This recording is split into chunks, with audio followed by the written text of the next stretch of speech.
দুর্নীতিমুক্ত শিক্ষা প্রশাসনের অঙ্গীকার, কঠোর বার্তা শিক্ষামন্ত্রীর।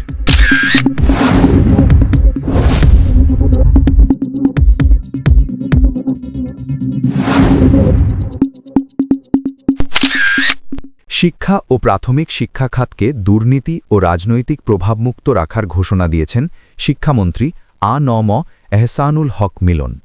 তিনি বলেছেন, নিজে দুর্নীতি করব না, কাউকে করতেও দেব না। শিক্ষা মন্ত্রণালয় থাকবে স্বচ্ছতার পথে। রোববার ২২ ফেব্রুয়ারি সচিবালয়ে শিক্ষক কর্মচারী ঐক্য জোটের সঙ্গে মতবিনিময় সভায় এসব কথা বলেন তিনি। মন্ত্রী জানান, শিক্ষকদের অবসর ভাতা ও কল্যাণ ট্রাস্টের অর্থ বৃদ্ধি নিয়ে আলোচনা করা হবে এবং যৌক্তিক দাবি দেওয়া গুরুত্বের সঙ্গে বিবেচনা করা হবে।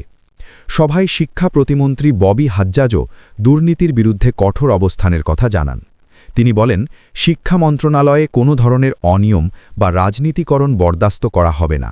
সরকারের পক্ষ থেকে শিক্ষা খাতে স্বচ্ছতা ও জবাবদিহিতা নিশ্চিত করার প্রতিশ্রুতিও পুনর্ব্যক্ত করা হয়।